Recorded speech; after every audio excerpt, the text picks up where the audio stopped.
வணக்கம். இந்த இனிமையான மாலை பொழுதில் என்னுடைய குழுவினருடன் சேர்ந்து ஒரு குறும்படத்தினை உங்கள் முன் தொகுத்து வழங்க விரும்புகிறோம். அகம்பிக்குள்ள போகலாமா?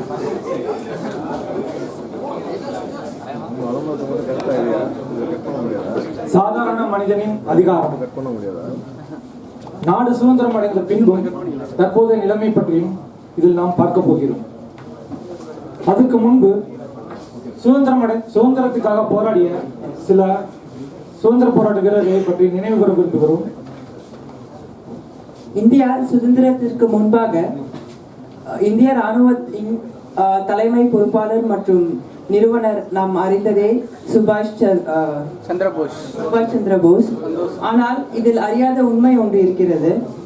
அனைவருக்கும் இதில் அறியாத ஒரு சிறிய வரலாற்றை நான் இங்கு கூறவிருக்கின்றேன். முதலில் சுபாஷ் சந்திர போஸ் அவர்களிடம் இந்திய ராணுவ கொடியை கொடுத்தவர்கள் யார் அப்படின்றது ஒருவரே. அவர் வேறு யாரும் இல்லை, சுபாஷ் சந்திர போஸ் அவர்களின் சகோதரரே ஆவார். அவர் பெயர் பெஹாரி போஸ். முதலில் அவர் இந்தியன் இண்டிபெண்டன்ஸ் மூவ்மெண்ட் அப்படின்ற ஒரு இயக்கத்தை சார்ந்தவர். அதை உருவாக்கியவர் அவரே. அவர் அந்த இயக்கத்தில் உள்ள அனைவரையுமே 1ஆம் தேதி செப்டம்பர் மாதம் 1942ஆம் ஆண்டு சுபாஷ் சந்திர போஸ் அவர்களிடம் இந்த இயக்கத்தை ஒப்படைத்தார். அதுவே அதற்கு பிறகு இந்திய ராணுவம் எனும் சட்டம் எனும் நிறுவனம் இயக்கத்தில் வந்துள்ளது. இவர் ஜப்பானில் இந்தியர்களால் சுபாஷ் சந்திர போஸை கொண்டாடியதற்கு பிறகு இவரை இந்தியர்கள் அவ்வளவாக பெருமைப்படுத்தவில்லை. ஆனால் அவருக்கு ஜப்பான் அரசு order of the rising sun என்னும் புகழாரம் சூட்டியுள்ளது. இவர் கடைசியாக 21ஆம் தேதி ஜனவரி மாதம் 1945ஆம் ஆண்டு இயற்கை எய்தினார். அவருடைய ஜப்பானில் தான் இயற்கை எய்தினார். அவருடைய அஸ்தி 2013ஆம் ஆண்டு ஜப்பானிலிருந்து இந்தியா சந்தன் நகர் எனும் கொல்கட்டாவில் கொண்டு வந்து கரைக்கப்பட்டுள்ளது. இது ஒரு மறைக்கப்பட்டுள்ள வரலாறு. Hi everyone. நம்ம இந்தியா சுதந்திரம் பிறகு இல்லை நமக்கு பெரிய தலைவரை பற்றி நம்ம பேசுகிறோம் அப்படின்னா காந்தி பற்றி தான் பேசுகிறோம். லாட் ஆஃப் அன்னோன் ஃபேஸஸ் இருக்குது. அந்த ஃபேஸ் எங்களுக்கு தெரியாமல் இருக்குது. அப்படி பார்த்தா கிட்டத்தட்ட 30 பேர் ஒரு பெரிய தலைவராக இருந்திருக்காங்க. அவங்களை பற்றி எங்களுக்கு தெரியவே தெரியாது. அதில் நம்ம ஒன்று ரெண்டு தெரிஞ்சிருக்கலாம், தெரியாமல் இருக்கலாம். அதில் குறிப்பாக நான் ஒரு 2-3 பேரை சொல்ல வரேன். கொடிகாத்த குமரன் கொடியை வச்சுட்டு கட்சி அவருடைய பாடியை பார்க்கும்போது அவருடைய கையில் இந்தியா கொடி இருந்தது. அவரை பற்றி நம்ம தெரியணும் அப்படின்னா ரொம்ப குறையான நிறைய பேருக்கு தெரியாது. இன்னொன்று ஜான்சி ராணி லட்சுமிபாய் 1930 அங்கே இந்த ஃப்ரீடம் மூவ்மெண்ட்ல அவங்க கடைசியாக பங்கெடுத்தவங்க ஜான்சி ராணி லட்சுமிபாய். அதுக்கு முன்னாடி பார்த்தீங்க அப்படின்னா 1957 இந்த ஃப்ரீடம் மிஸ்டர்ல மூவ்மெண்ட்ல கேபிட்டல் பனிஷ்மெண்ட் வாங்கின பீர் அலி கான். அவரை பற்றி நம்மளுக்கு யாருமே தெரியாது. Lot of Indian freedom fighters are there. அதை பற்றி நமக்கு தெரியாது. இந்தியாவுடைய வரலாறு ஏன் வந்தது அப்படிங்கிறது we are youngsters, we are the new generation, we should know everything. What is the Indian history like that? Thank you so much.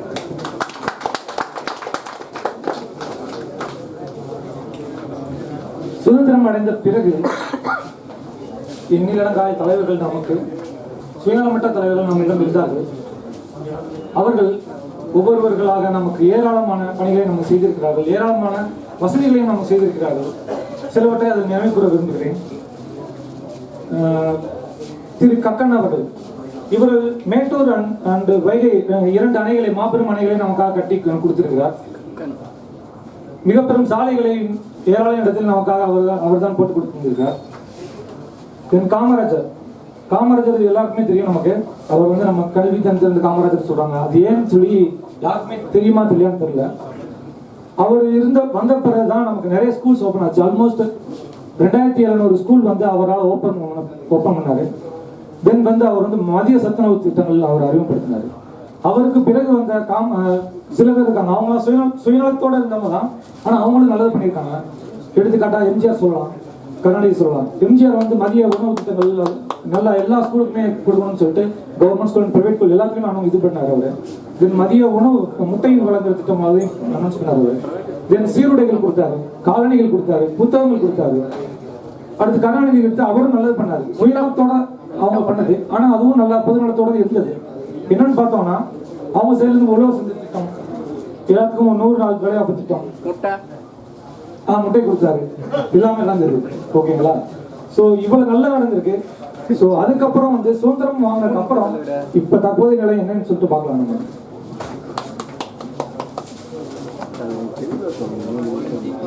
மத்திய அரசு ஒரு முக்கிய அறிக்கை வெளியிட உள்ளது. அந்த அறிக்கை என்னவென்று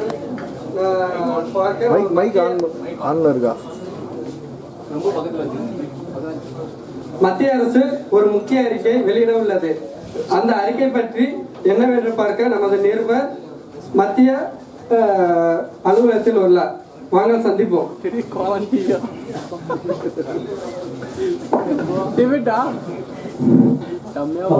இன்று இரவு 12 மணி முதல் 5 மற்றும் 1000 ரூபாய் நோட்டுகளை அரசாங்கம் தடை செய்கிறது. இதை யாரும் வாங்கவோ விற்கவோ இனிமேல் கூடாது. அது சட்டப்படி குற்றமாகும். இந்த நியூஸ் வச்சு ஒரு மாசம் ஓட்டினா போகுது. இப்போ இந்த அறிக்கை மத்திய அரசு அறிக்கை விட்டது. இதனால் மக்கள், பொதுமக்கள் எந்த மாதிரி கஷ்டப்படுறார்கள், வாங்க அவங்ககிட்ட போய் நேராக விட டைரக்டாகவே போய் கேட்போம். இப்போ பார்த்தீங்கன்னா இங்கே வந்து 100 ஆஃப் பீப்புள்ஸ் வந்து லைனில் நிற்கிறாங்க காசு எடுக்கிறதுக்கு. அவங்ககிட்ட வந்து இந்த கஷ்டத்தை கேட்கலாம். சார், உங்களால் காசு எடுக்க முடியுங்களா? லைனில் 2 மணி நேரமாக நிற்கிறேன் சார். வெறும் 2000 ரூபாய் தான் எடுக்க முடியுது. இதே மாதிரி தொடர்ந்ததுன்னா நிலைமை என்ன ஆகும்? நாட்டில் தண்ணி இல்லை, கரண்ட் இல்லை, இதே மாதிரி பணமும் இல்லாமல் ஆகிட்டா எப்படி? Thank you sir. சார், உங்களோட கருத்து என்ன சார்? நீங்கள் எத்தனை மணி நேரமாக நிற்கிறீங்க சார்? கஷ்டமா இருக்கு சார். பார்த்தீங்கன்னா பொதுமக்கள் எவ்வளோ கஷ்டப்படுறாங்க. இதனால நம்ம கூட வந்து நம்ம பொலிட்டிஷியன் திமுக தலைவர் திரு செங்கல்வராயன் நம்ம கூட இருக்காரு. அவர்கிட்ட கருத்து கேட்போம்.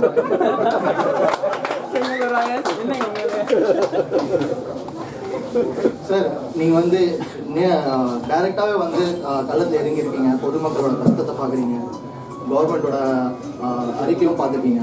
இதில் உங்களோட கருத்து என்ன, உங்களோட ஒப்பீனியன் என்ன சார்? இந்த திடீர் அறிவிப்புக்காக மக்களுக்கு ஒரு கெட்ட விஷயம் தான் நான் சொல்லுவேன். ஏன்னா யாரும் ப்ரிப்பேர்டாக இல்லை. ஆனால் நம்ம எதாக இருந்தாலும் வெயிட் பண்ணுவோம், எதுவும் நடக்கும். மக்கள் கஷ்டப்படுறாங்க, நான் பார்த்துட்டு தான் இருக்கிறேன். இது ஒரு 10% ஒரு விஷயத்தை காப்பாற்றுறதுக்காக 90% மக்களை வந்து பாதிக்கப்படுறாங்க. இந்த விஷயம் நல்லதுன்னு சொல்ல முடியாது, ஆனால் எல்லாருமே ரொம்ப கஷ்டப்படுறாங்க. இப்போ ரைட் வந்துங்க. இது நல்ல விஷயம் தான். இது ஏன்னா இந்த அரசியல் வந்து ரொம்ப முக்கியமான ரொம்ப நல்ல விஷயம். மக்கள் கரெக்டா பாருங்க. ரைட் வருது, நான் கிளம்புறேன். இப்போ பாத்தீங்கன்னா இதுல கஷ்டப்படுறது வந்து ஒரே ஒரு குரூப் தான், நம்மள மாதிரி காமன் பப்ளிக். மீதி வந்து பொலிட்டீஷியன்ஸ், அவங்க வந்து மினிஸ்டர்ஸா இருக்கட்டும், யாருனாச்சும் மினிஸ்ட்ரி டிபார்ட்மெண்ட்ல இருந்துட்டோம், அவங்களுக்கு ஒண்ணுமே இல்லை. அவங்க வந்து அப்படியே ஏதோ அசால்ட்டா வந்து அறிக்கை விட்டுட்டாங்க, போயிட்டாங்க. இதுல கஷ்டப்படுறது யாரு? பேங்க்ல நிக்கிறது யாரு? பேங்கர்ஸ் கிட்ட, ரிசர்வ் பேங்க்ல இருந்து காசு வாங்குறது எவ்வளவு கஷ்டமா இருக்கு. இது பத்திலாம் வந்து ரொம்ப இன்சைட்ஸ் இருக்கு, பேசுறது ரொம்ப கஷ்டம். இதனால வந்து இதோட கன்க்ளூஷன் நான் வந்து ஒரு ஸ்டூடியோல நம்மளோட ஒரு காமனர் பத்தி அவரோட கருத்து கேட்போம். வாங்க.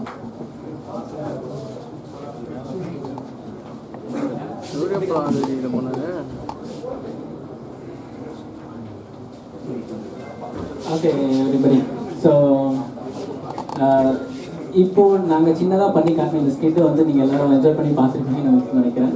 இப்போ நாங்கள் பண்ணி காட்டின ஸ்கிட்டு வந்து கொஞ்சம் ஒரு சில மாதங்களுக்கு முன்பு வந்து நம்ம எல்லாருமே, நீங்கள் நான் எல்லாருமே வந்து பட்ட ஒரு கஷ்டம்தான். ஓகேவா? அதுலேருந்து புரிஞ்சுக்க ஒரே விஷயம்தான், பணம் 10 செய்வோம்னு சொல்லுவாங்க, ஆனால் அதே பணம் நம்மளை 10 நாள் வச்சு செஞ்சிருச்சு. ஸோ இந்த மாதிரியான அறிக்கை வந்து பார்த்தீங்கன்னா, அதாவது ஓவர் நைட்டில் வந்து ஒரு சட்டத்தை போடுறது வந்து இப்போ சமீப காலமாக ஒரு ஃபேஷனாகவே ஆயிடுச்சு. திடீர்னு ஒரு சட்டத்தை கொண்டு வராங்க. அவங்களுக்கு என்ன நினைப்புனா வந்து மக்கள் வந்து எதை கொடுத்தாலும் வந்து அவங்க என்ன சட்டம் கொண்டு வந்தாலும் மக்கள் பழகிப்பாங்க அப்படின்ற ஒரு தாட்டுக்கு வந்து நம்ம கவர்மெண்ட் வந்து வந்துட்டாங்கன்ற ஒரு வெளிப்பாட்டை தான் இது தெரிவிக்குது.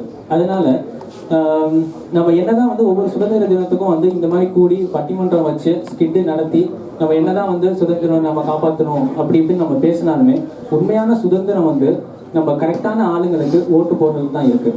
ஏன்னா ஓட்டு போடுறது வந்து ஒரு உரிமையோ கடமையோ அல்ல, இது சாதாரண மனிதனின் அடையாளம்.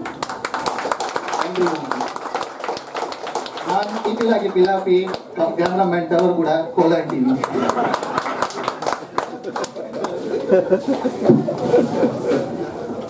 Would like to share something? Please come forward.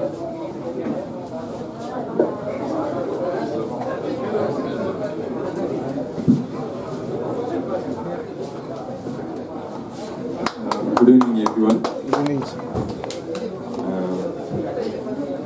இந்த மாதிரி ஒரு ஈவெண்ட்ல என்ன இன்வைட் பண்ணி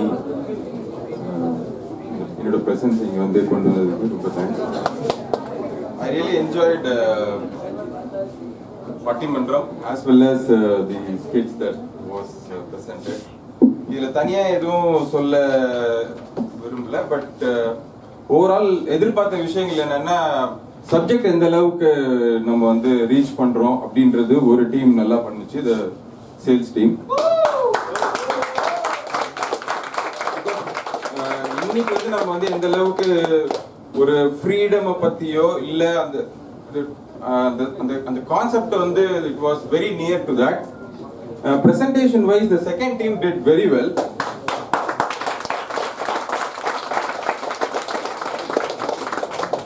அவங்க சப்ஜெக்ட் இன்னும் கொஞ்சம் நல்ல ரிலேட்டிவ் டு த டே எடுத்திருந்தாங்க இன்னும் பெட்டரா இருந்திருக்கும்னு தோணுது. The first team I think they got missed out in some place. I think they should try to think more and work on that. So I congratulate all the three teams. நீங்க இன்னும் I think you have been given less time to work on this, so இருந்தாலும் I wish each one of the people who have contributed to the skits.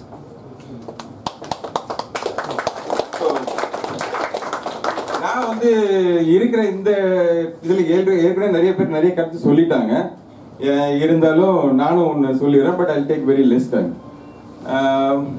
உங்களுக்கு இப்போ current சினாரியோவில் பிடிச்ச ரொம்ப நல்ல TV programme எது? Bigg Boss. பிக் பாஸ் சொல்வதெல்லாம் உண்மை. சரவணன் மீனாட்சி.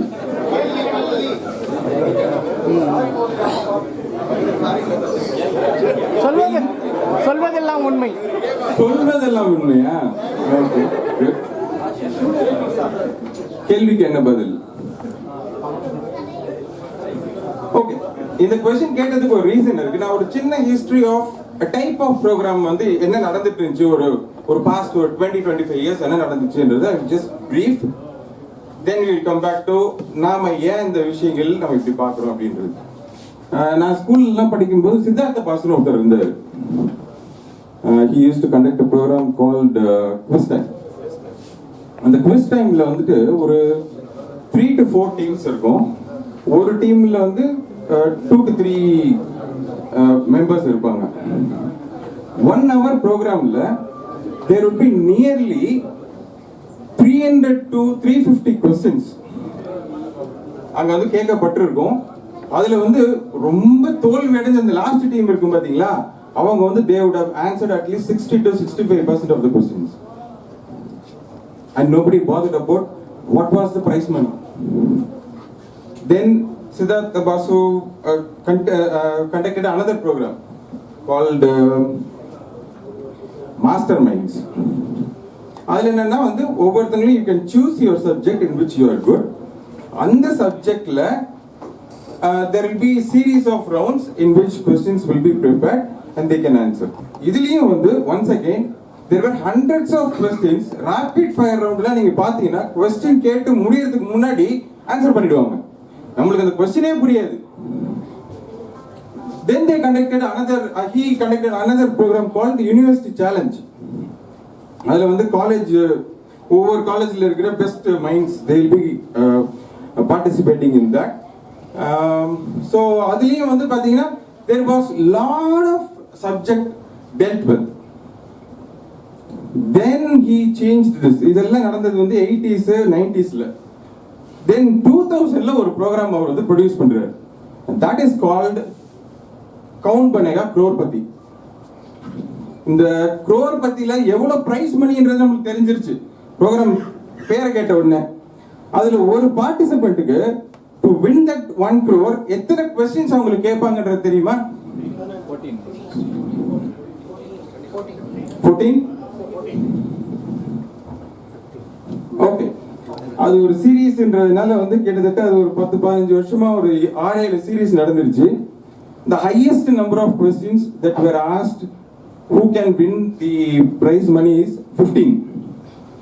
2000ல ஆரம்பிச்ச இந்த program 2014-15ல the prize money changed from 1 crore to 7 crores.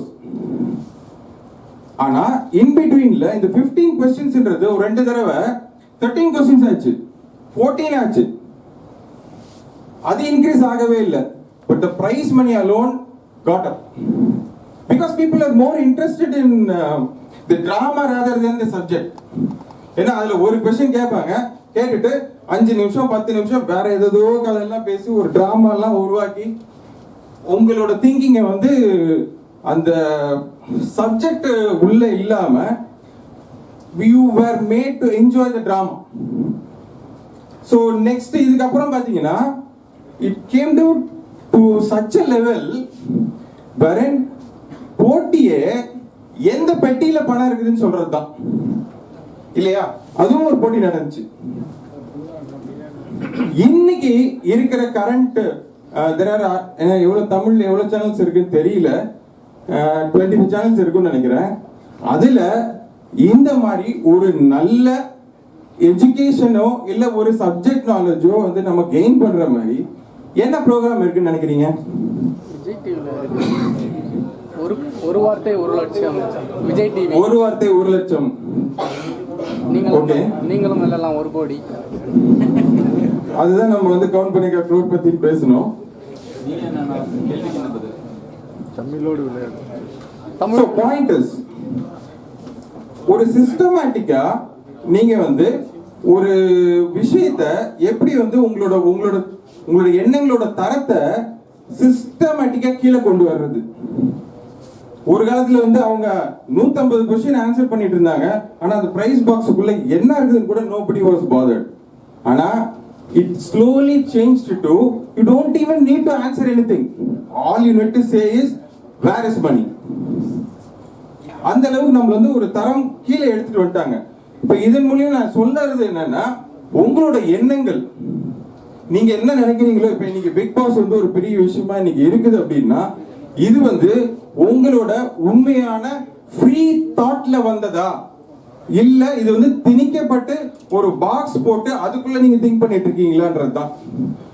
So real freedom is in free thought. So அத வந்து நாம யோசிச்சு பார்க்கணும். இந்த மாதிரி சில சரித்திரங்கள்லாம் வந்துட்டு நம்மளை எப்படி தி external world as well as ourselves எதுக்கு நாம ஈல்ட் ஆகிறோம், எதுக்கு வந்து நாம வந்து ஃபாலோ பண்றோம் அப்படின்றது வந்துட்டு இட் கவுண்ட்ஸ். Thank you.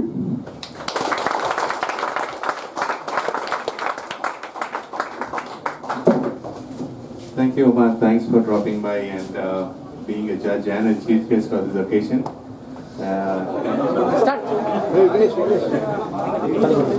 அனைவருக்கும் வணக்கம். நான் யார் என்று தெரிகிறதா உங்களுக்கு? மகாகவி பாரதியார்.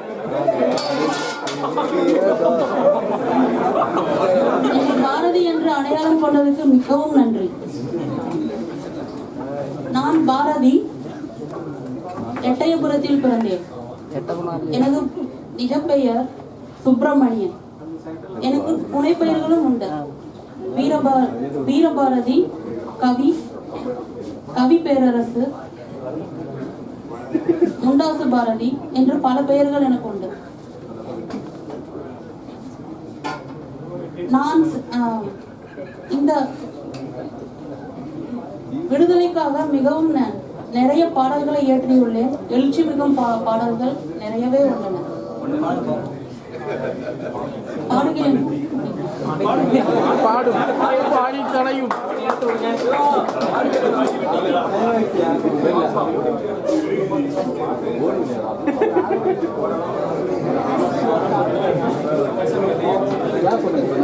அச்சமில்லை அச்சமில்லை அச்சம் என்பதில்லையே, அச்சகத்து எல்லோரும் எதிர்த்து நின்ற போதிலும் அச்சமில்லை அச்சமில்லை அச்சம் என்பதில்லையே, உச்சி மீது வானிடிந்து வீழுகின்ற போதிலும் அச்சமில்லை அச்சமில்லை அச்சம் என்பது இல்லையே.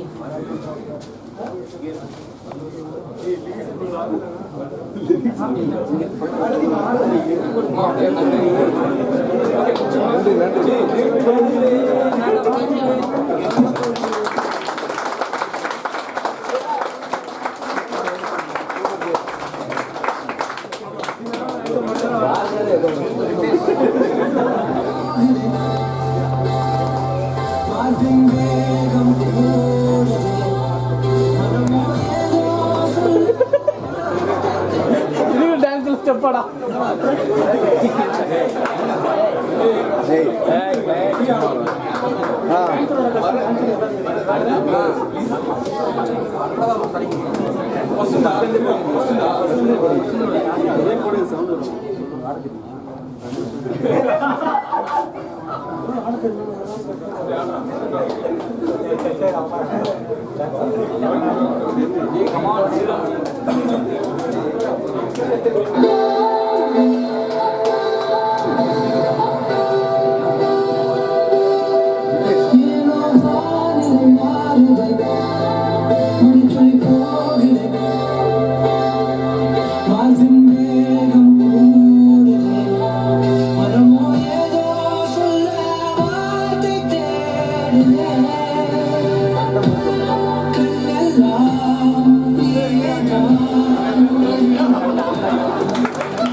Somebody wants to sing until Diwakar is trying to set up a song. Okay.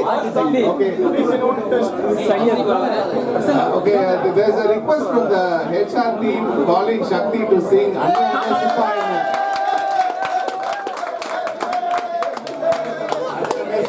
please.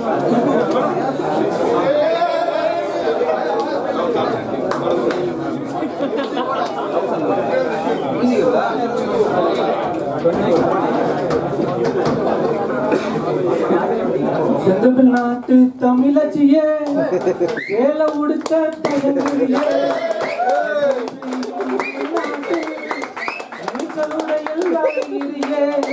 கனவு மட்டும் காணும் அழகை கலைகள் போட்டு காட்டுறியே.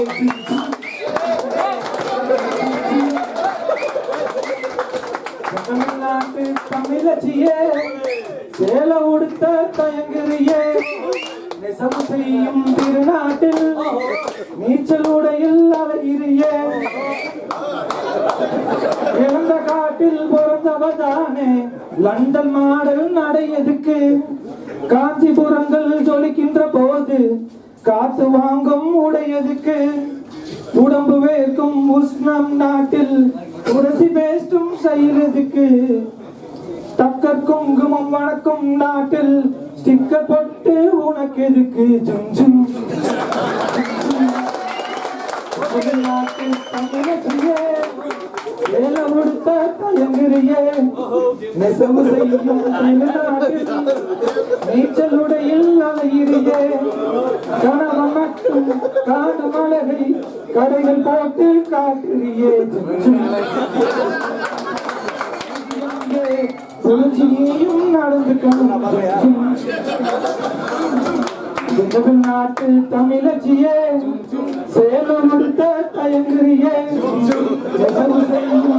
நாட்டில் அலைகிறியே